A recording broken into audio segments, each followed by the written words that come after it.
Commander Sarah stood in the airlock of the diplomatic station, checking her uniform one last time.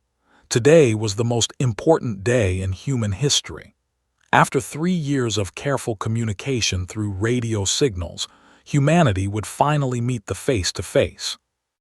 The station floated in neutral space, exactly halfway between human and territory. It was built specifically for this meeting. Both sides had agreed on the design simple, clean, with no weapons or defensive systems that might seem threatening.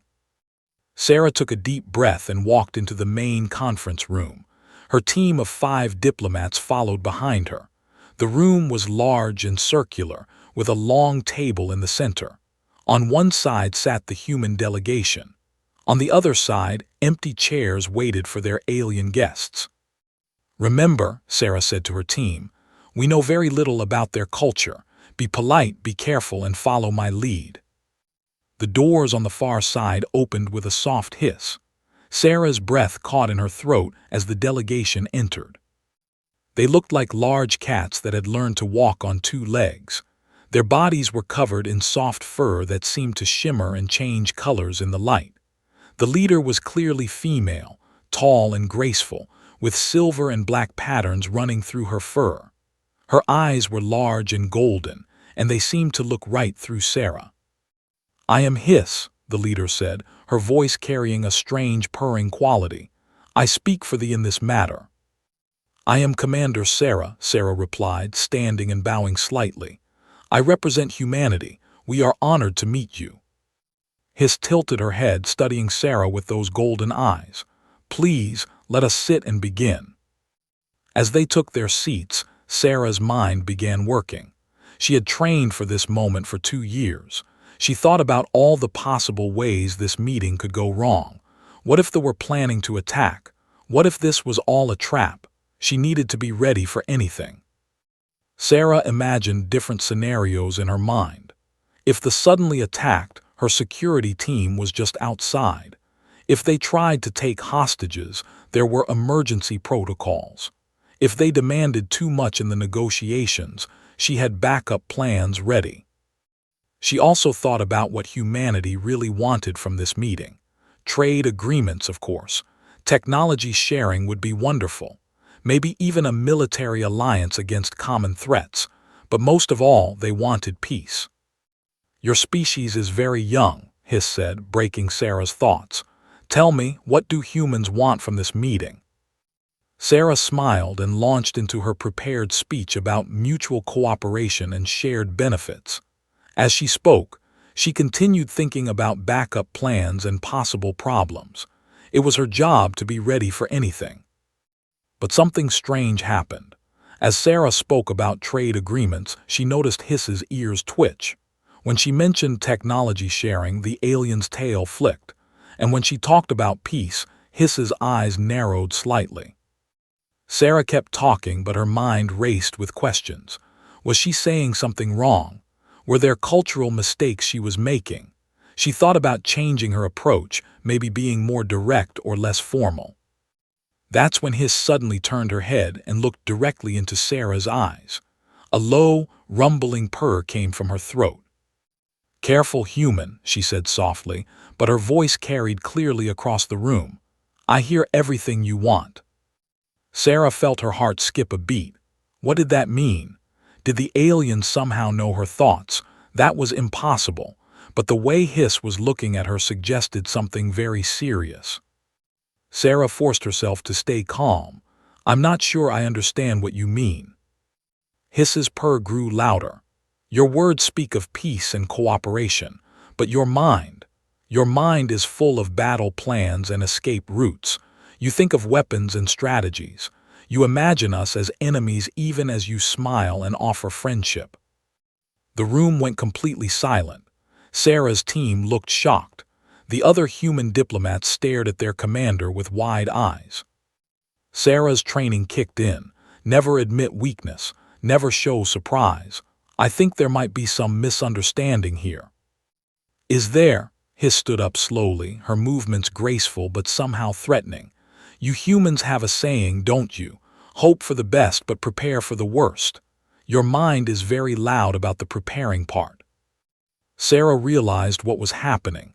The could read minds. That changed everything about this negotiation.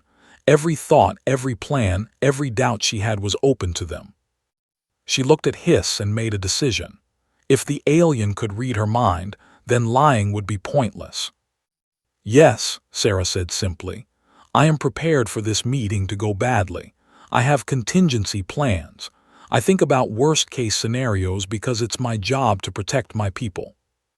Hiss sat back down, her expression unreadable. And what do you think we should do about this? Preparation of yours. Sarah thought carefully about her answer. If Hiss could truly read minds, then the alien already knew what she was thinking anyway. I think, Sarah said slowly, that any responsible leader would do the same thing. If you could read my mind, then you probably know that despite my preparations, I genuinely want this meeting to succeed. I want peace between our peoples. I want cooperation, but wanting those things doesn't mean I should be foolish about getting them. For a long moment, no one spoke. Hiss studied Sarah with those golden eyes. The other whispered among themselves in their own language. Finally, Hiss purred again, but this time it sounded almost amused. Interesting. Your species is not what we expected. What did you expect? Sarah asked. Most species are simple to read. They want power or resources or safety, clear desires, clear goals, but you, Hiss leaned forward. You want peace, but you plan for war. You offer trust, but you prepare for betrayal. You hope for friendship, but you ready yourself for enemies. How does your mind work with such contradictions? Sarah realized this might be the most important question of the entire negotiation. How she answered could determine the future relationship between their species.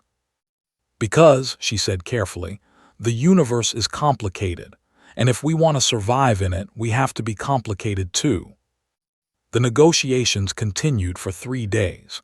Sarah quickly learned that humans were not the only species invited to this first contact meeting.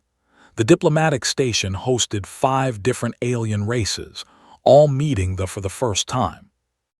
On the second day, Sarah watched the other negotiations with growing interest. The conference room had been divided into sections, with each species meeting separately with representatives. But the walls were thin, and Sarah could hear what was happening in the other meetings. The went first. They were tall, pale beings with large heads and silver eyes. They were known across the galaxy for their advanced technology and psychic abilities. Sarah had expected them to handle the mind reading well. She was wrong. This is unacceptable, came the angry voice of the ambassador. Sarah could hear him clearly through the wall. You cannot simply read our thoughts without permission. We do not require permission, replied a voice, different from Hiss. Your thoughts are as clear as your spoken words to us. Then we cannot negotiate under these conditions. How are we supposed to maintain diplomatic advantage when you know our every strategy? There was a pause, then the spoke again. Interesting. We can see that you believe yourselves to be superior to the other species here. Your thoughts show that you plan to trick them into unfavorable agreements after this meeting ends. That is not, we do not, this voice became flustered. Such thoughts are merely theoretical exercises. Your mind shows otherwise. You refer to the other species as primitive and easy to manipulate. You have already planned to steal technology from the humans and sell weapons to the. The sound of chairs scraping came through the wall, followed by rapid footsteps. Within minutes, the entire delegation stormed out of the station. Sarah watched through the window as their ship departed without another word. The meeting went even worse. They were a warrior species, covered in thick scales and natural armor. They respected strength above all else and had built their civilization around military conquest. Sarah had wondered how they would react to having their minds read. The answer came quickly. You dare invade our thoughts, roared the general. This is an act of war. We merely observe what is already there, came the calm response. Your intentions are quite clear, General. You plan to attack our worlds within 6 months, regardless of the outcome of these negotiations. Those are contingency plans only. Your mind shows invasion routes, troop numbers, and target lists. You have already decided we are weak because we prefer diplomacy to warfare. The sound of something heavy hitting the table echoed through the walls. If you can read our minds, then you know we are not weak. We are the strongest military force in this sector. Physical strength, yes, but your mind is simple, General. You want conquest, resources, and glory, nothing else. There is no complexity, no depth. You are predictable. The insult hit its mark. The delegation left even faster than the had. The other two species, the trade-focused and the isolationist, lasted a bit longer but eventually as well. They became paranoid when their hidden profit margins were exposed. They simply couldn't handle having their deepest fears and secrets revealed. By the end of the second day, only the humans remained. Your species is the only one still here, Hiss observed as she sat across from Sarah that evening. They were in the station's common area, sharing a meal. The other human diplomats had gone to rest, leaving Sarah and the leader alone. I noticed, Sarah replied, taking a bite of the synthesized food. The others seemed upset about the mind reading. Does it not bother you? Sarah thought about the question carefully. She knew Hiss would hear her thoughts anyway, so there was no point in lying. At first, yes, it felt like an invasion, but then I realized something. Sarah looked directly at the alien. You're going to hear my thoughts whether I like it or not, so instead of fighting it or getting angry, I decided to work with it. Hiss tilted her head. How do you work with having your mind read? I started thinking differently. Sarah put down her fork and leaned forward. Instead of just thinking about what I want, I think about why I want it. I think about the consequences. I think about how it affects others. I think about whether it's right or wrong. This is unusual. Is it? Sarah smiled. Let me show you what I mean. Sarah closed her eyes and began to think deliberately. She thought about the trade agreement she wanted to negotiate.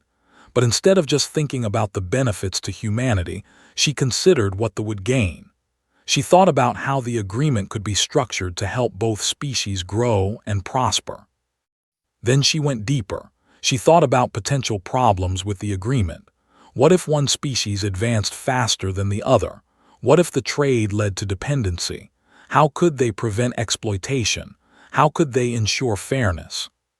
She thought about the moral implications. Was it right to trade certain technologies? Should there be restrictions on weapons or dangerous materials? How could they protect both species' cultures and independence? When she opened her eyes, Hiss was staring at her with a strange expression. Your mind, they said slowly, it is like a web. Each thought connects to many others. You think not just of what you want, but of what should be. You consider consequences we have not even imagined. Doesn't everyone think like that? No, Hiss's purr was thoughtful now. Most minds are linear. They want something, they plan to get it, they act. Your mind wants something, then questions whether it should want it, then considers how getting it affects others, then plans ways to make it beneficial for everyone. Sarah laughed. That sounds exhausting when you put it like that. It is fascinating. Tell me, do all humans think this way? Most of us, I think. We're taught from childhood to consider others, to think about right and wrong, to question our own motives. Sarah paused. We call it conscience or ethics or morality. It's just part of being human. Hiss was quiet for a long time, her golden eyes fixed on Sarah's face. The other species, she finally said, their minds are clear and simple. They want superiority, they want conquest, they want profit, they want isolation. We can read their thoughts completely because their desires are pure and uncomplicated. And humans? Humans want everything and nothing. You want peace but prepare for war. You want profit but worry about fairness. You want advancement but fear the consequences. Your minds are full of contradictions that somehow work together. Hiss leaned closer. Tell me, Commander, how does your species function with such complicated thinking? Sarah considered the question. We argue, a lot. We debate every decision, question every choice, doubt every action. It's messy and slow and sometimes frustrating, she smiled. But it also means we usually end up making better decisions. We consider angles that others miss. And this is why you are still here, while the others have fled. Maybe, or maybe we're just too stubborn to give up. Sarah stood up from her chair. But I'd like to think it's because we're willing to have our minds read, as long as it leads to something good for everyone. Hiss purred again, and for the first time, Sarah was sure it was a sound of approval. The alarm bells started ringing on the third day of negotiations, just as Sarah and Hiss were discussing the details of a technology sharing agreement. Sarah jumped to her feet as red lights flashed throughout the conference room. What's happening? The station's communication system crackled to life. All delegations to emergency stations. Unknown ships approaching fast. This is not a drill. Through the large window, Sarah could see 3 dark ships moving toward the station. They were sleek and dangerous looking, with weapon ports clearly visible along their hulls. Pirates, Hiss said, her ears flattening against her head. The consortium. They hunt diplomatic meetings looking for valuable hostages and information to sell. Sarah's mind immediately shifted into crisis mode. She thought about the station's defenses, none, by agreement. She thought about escape routes limited, with only a few small ships in the docking bay. She thought about the people on the station, 23 beings total, most of them civilians with no combat training. How many ships do they have? Sarah asked, moving toward the communication panel. 3 that we can see, but they often travel in larger groups.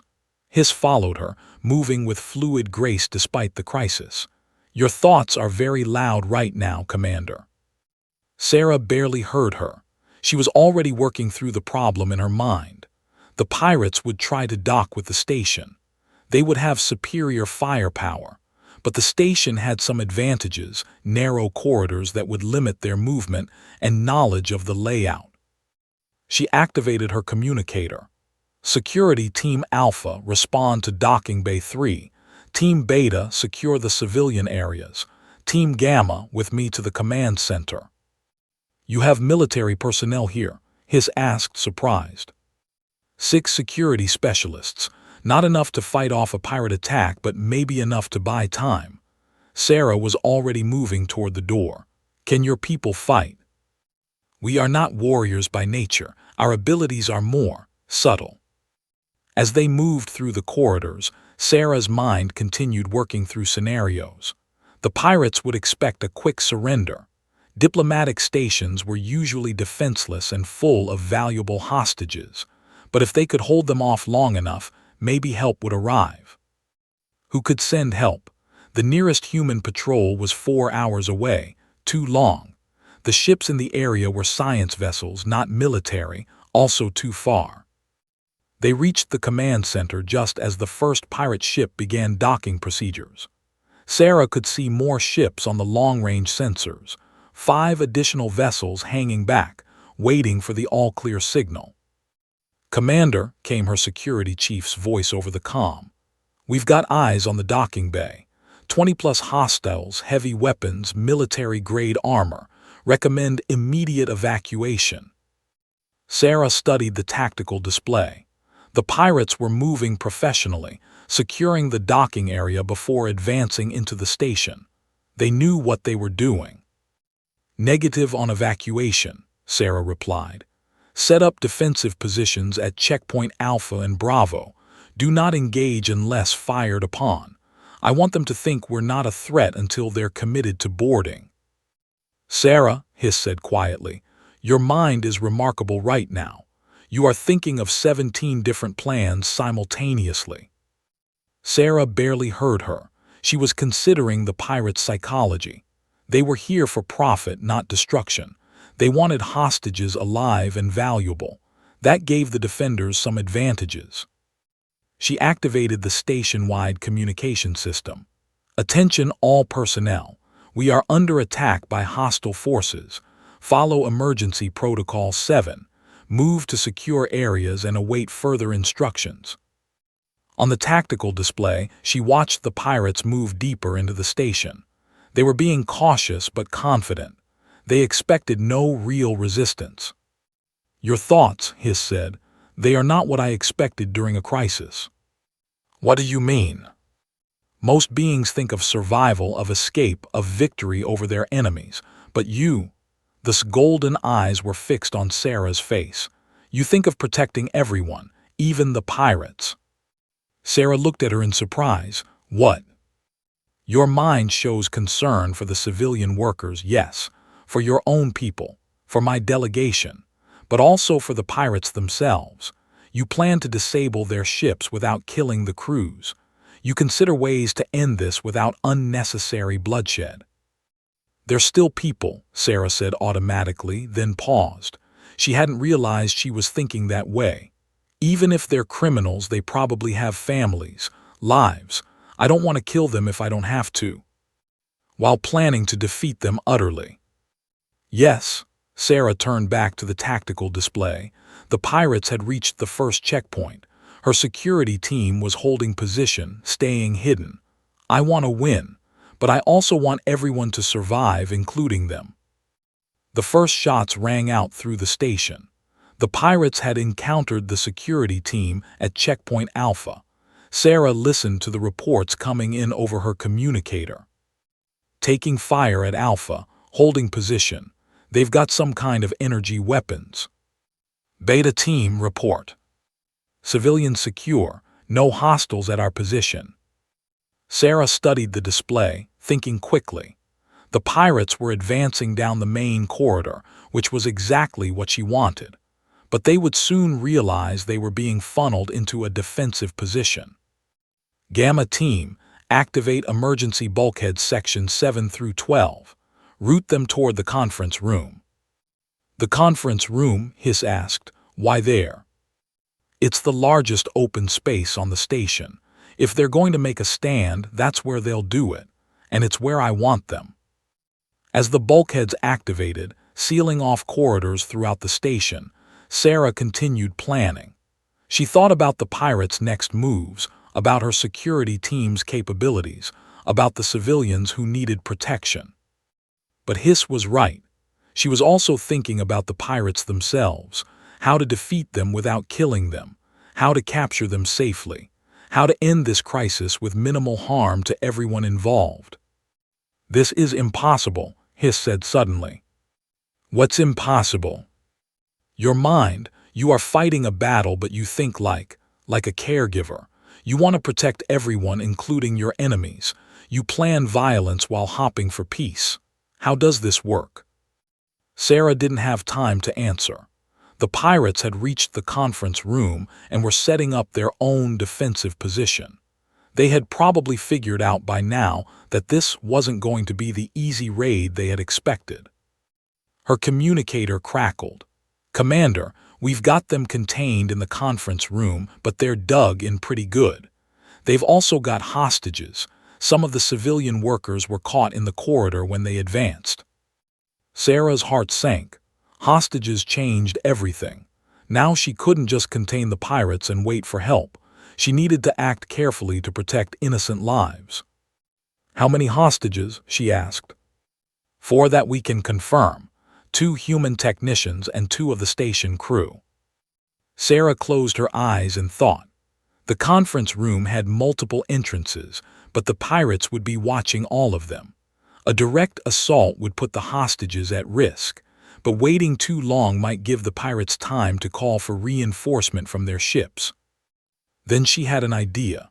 A complex, dangerous idea that would require perfect timing and a lot of luck. "Hiss," she said, "you said your people's abilities are subtle. Can you read the pirates' minds?" "From this distance, yes, but what good will that do?" Sarah smiled grimly. "I'm going to need to know exactly what they're thinking when I walk into that room to surrender." "You plan to surrender?" Hiss stared at Sarah with wide golden eyes. Your mind shows this is not truly surrender. You plan something else. Sarah was connecting to the security team's communication network, uploading the station schematics to her personal device. I'm going to walk into that conference room with my hands up. When I do, I need you to tell me exactly what the pirates are thinking. This is dangerous beyond measure, if they realize we can read their minds. They won't. Pirates are focused on profit and survival. They won't be thinking about telepathy. Sarah checked her weapon, then deliberately left it on the command center desk. I need to go in completely unarmed. Sarah, Hiss placed a furred hand on her arm. Your thoughts right now are extraordinary. You plan to save the hostages, capture the pirates, disable their ships, and prevent any deaths, all simultaneously. How can you believe this is possible? Because I'm not trying to do all of it at once. Sarah activated her communicator. Alpha Team, pull back to position Charlie. Beta Team, move to secondary positions near the conference room but stay out of sight. Gamma Team, get to the docking bay and prepare to disable the pirate ships on my signal. She turned to Hiss. I'm going to give the pirates exactly what they think they want. Me, as a high-value hostage. A human military commander should be worth a lot of money to them. And then I'm going to change what they want. Sarah made her way through the corridors toward the conference room. She could hear voices through the walls, angry, tense, but not panicked. The pirates were professionals who found themselves in an unexpected situation. As she approached the main entrance to the conference room, her communicator buzzed quietly. Commander, this is Alpha Team. We have visual on the hostages. They're being held in the center of the room. The pirates have defensive positions around the exits. Understood, stand by. Hiss's voice came through her earpiece. Sarah, I can read their minds from here. They are nervous. They expected an easy raid, but your resistance has made them cautious. Their leader is called. He is angry and wants to finish this quickly. What else? They plan to take you as a hostage and leave immediately. They believe a human commander will be valuable enough to justify the difficult raid. Sarah stopped outside the conference room door. Good, that's what I want them to think. She raised her hands above her head and slowly entered the room. The pirates were exactly where her security team had reported.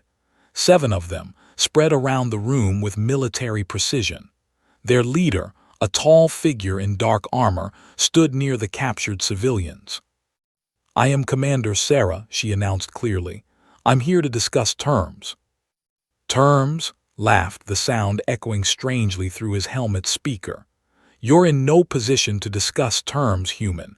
You will come with us and your people will not follow. Sarah walked slowly into the center of the room, keeping her hands visible. I understand you're here for profit. I can be valuable to you, but not if you hurt the civilians. Hiss, she whispered into her earpiece. What are they thinking now? Is pleased. He believes you are exactly what he hoped for. The others are relieved. They want to leave quickly. You're right, Sarah said too. I will come with you, but let the civilians go first. Dead hostages aren't worth anything to anyone. Your mind, came Hiss's voice through her earpiece. It is doing something strange. You genuinely plan to go with them to protect the others, but you also plan to escape. You plan to help them while planning to defeat them. How is this possible? Sarah ignored the question. She was watching carefully, reading his body language.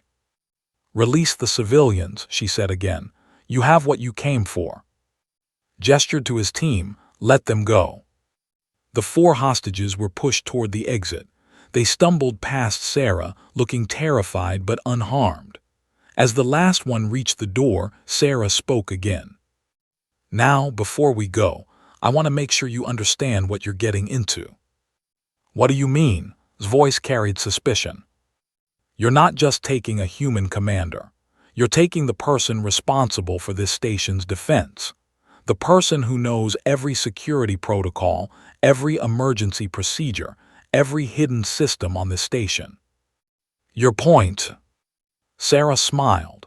My point is that if you take me, you need to be very sure that my security team doesn't try to rescue me. And to prevent that, you need to disable their ability to follow you. We have already planned for this. Our ships are faster than anything stationed here. I'm sure they are, but you're thinking conventionally. My security team has access to emergency protocols that can override your ship systems. Unless, Sarah paused dramatically, unless someone with command authority tells them not to use those protocols. Hiss's voice came through her earpiece again. Sarah, your thoughts are incredible right now. You are telling them the truth, but not the truth they think they are hearing. How do you do this? Was definitely interested now. What are you suggesting? I'm suggesting that if you want a clean getaway, you let me give my people orders that will ensure they don't interfere. Orders that only I have the authority to give. And why would you help us escape? Because, Sarah said simply, I want everyone to live through this, including you. She activated her communicator, speaking loudly enough for everyone in the room to hear. This is Commander to all security teams. I am ordering you to implement Emergency Protocol 19. Repeat, Protocol 19 is now in effect. And his team didn't notice the change in Sarah's security personnel, but Hiss did. Sarah, came this voice through her earpiece, your security teams are moving. Protocol 19 is not a withdrawal order, is it? No, Sarah whispered back. It's a containment protocol. In 30 seconds, this entire section of the station will be isolated. The life support will be switched to emergency power, and the artificial gravity will be reduced to 20% normal. The pirates do not know this. Pirates rarely study the defensive protocols of their targets. They rely on speed and surprise, not detailed planning. Through her earpiece, she could hear her security chief counting down. Protocol 19 in 15 seconds, all teams in position. Sarah looked at and his team. They were relaxed now, thinking the crisis was over. They had their valuable hostage and clear orders that prevented pursuit. 10 seconds, came the countdown. You know, Sarah said conversationally too, there's something I should probably mention. What's that? 5 seconds. I lied about the emergency protocols. 3 seconds. The room suddenly went dark except for emergency lighting. The gentle hum of the station's systems changed pitch, and Sarah felt her feet lift slightly off the floor as the artificial gravity reduced. The pirates, caught completely off guard, began floating helplessly in the reduced gravity. Their heavy armor, designed for normal gravity combat, became a liability as they struggled to control their movements. Sarah, who had grown up on low-gravity mining stations, moved easily through the air toward the nearest wall panel. Now would be good, she said into her communicator. The room filled with the sound of the doors opening as her security teams moved in. Within moments, the disoriented pirates were surrounded and captured. As the station's systems returned to normal and the gravity restored, Hiss entered the conference room. She looked at Sarah with an expression of complete amazement. Your mind, they said slowly, during this entire crisis, you thought like a protector, a warrior, a diplomat, and a caregiver, all at the same time. You saved the hostages, captured the enemies, protected your people, and prevented unnecessary deaths. And you did it by telling the truth in a way that made them hear lies. Sarah helped one of the captured pirates to his feet, checking to make sure he wasn't injured. I told them exactly what I was going to do. It's not my fault they didn't understand. But how does your mind work with such contradictions? You wanted to defeat them and protect them simultaneously. Sarah looked at the confused, defeated pirates. Because they're not contradictions. Wanting to win and wanting everyone to be safe aren't opposite things. They're just complicated things. Hiss was quiet for a long moment, her golden eyes fixed on Sarah's face. Your species, she finally said, is unlike anything we have ever encountered. Your minds work in ways we did not know were possible. Is that good or bad? I do not know yet, but it is remarkable. 3 hours after the pirate attack was defeated, Sarah sat in the station's medical bay watching the captured pirates receive treatment for their injuries. None of them had been seriously hurt during the capture, which seemed to confuse them more than anything else. Hiss found her there, holding a data pad with the preliminary treaty documents. The pirate ships have been secured, the reported. Your security teams disabled their weapons and communications systems. They cannot call for reinforcement or escape. Good, what about their crews? Also captured, no casualties on either side. Hiss sat down next to Sarah. The pirates keep asking why they are being treated for their injuries. They cannot understand why their captors would provide medical care. Sarah looked up from watching a human medic bandage a pirate's wounded arm. Because they're hurt, it doesn't matter how they got hurt. This thinking of yours, Hiss said softly, it extends to everything, doesn't it? You cannot simply see enemies and allies. You see individuals who all matter somehow. Doesn't everyone? No, Sarah, they do not.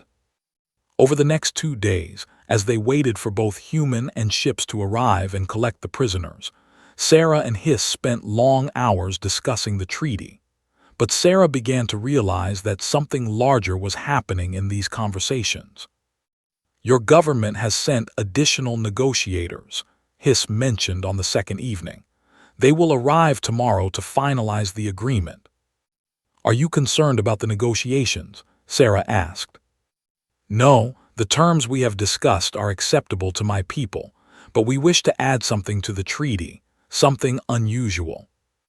Hiss pulled out a new document, separate from the trade and technology agreements they had been working on. What is this? A proposal for a new kind of partnership. We have never offered anything like this to another species. Sarah read through the document slowly. It was unlike any diplomatic agreement she had ever seen. Instead of territorial boundaries or resource sharing, it focused on cooperation in decision-making and problem-solving. I don't understand, Sarah said. You want our help with making decisions. In the past week, we have learned something remarkable about your species. Your minds work in ways that ours do not. You consider consequences we cannot see. You balance competing needs in ways we find impossible. Hiss moved to the window, looking out at the stars. My people are telepathic. We can read the thoughts and desires of others easily. This has made us very good at understanding what beings want. But you humans, you want contradictory things and somehow make them work together. I still don't understand what you're asking. Let me give you an example. Yesterday, my government contacted me about a problem they face. One of our colony worlds is overcrowded. The population wants to expand to a nearby planet, but that planet is home to a primitive species that is not yet space-capable. Sarah nodded. That's a difficult situation. For us, it is impossible. If we read the minds of our colonists, they want more space and resources. If we read the minds of the primitive species, they want to be left alone. These desires conflict completely. We cannot find a solution that satisfies both. But you think humans could. I think humans would not see it as a choice between two competing desires. You would see it as a complex problem with multiple possible solutions. You would ask different questions. Sarah thought about it. You're right. I would ask questions like, do the colonists really need more physical space, or do they need other things like better resources or different jobs? Could the primitive species benefit from careful contact and technology sharing? Could both groups share the planet in a way that helps everyone? Hiss turned back to face her, purring with what Sarah now recognized as excitement. Yes, exactly. Your mind immediately found paths we could not see. You turned a choice between two sides into an exploration of possibilities. And you want to formalize this, make it part of our diplomatic relationship. We want to create a partnership where we provide our abilities and knowledge, and you provide your ethical processing power, your ability to find solutions that consider everyone's needs. Sarah read through the proposal again. It was extraordinary. They were offering to share their telepathic abilities and advanced understanding of other species' psychology. In exchange, they wanted human advisors to help with complex decisions that involved moral or ethical considerations. "This is unprecedented," Sarah said. "You're basically asking us to help you govern." "Not govern, guide. When we face decisions that affect multiple species or competing interests, we want human perspectives to help us find better answers." "Why us? I'm sure other species have complex thinking too." Hiss sat down across from Sarah. "We have tested this theory extensively over the past week. While you were handling the crisis with the pirates, we were reading the minds of everyone on the station. Human minds are unique, Sarah." "How?" "Other species think in clear lines. They want something, they plan to get it, they act. Even when they consider ethics or consequences, they do so in simple terms, right or wrong, beneficial or harmful." Hiss leaned forward. "But human minds are different. When you think about right and wrong, you consider dozens of different definitions of what right means. When you plan to achieve something, you simultaneously plan to achieve several things that may contradict each other." "That sounds chaotic." "It is chaotic, but it is also brilliant. Your species has built an entire civilization around arguing with yourselves about what the right thing to do is. You have created systems of government, law, philosophy, and ethics that all exist to help you manage your own moral complexity." Sarah was quiet for a moment. "You're saying our indecisiveness is actually a strength." "Not indecisiveness, thoroughness. When humans make a decision, you have considered more angles, more possibilities, more consequences than any other species we have encountered. Your choices may take longer, but they are better choices." Sarah thought about her own decision-making process. It was true that she often felt overwhelmed by considering multiple perspectives and possible outcomes, but it had never occurred to her that this might be unusual.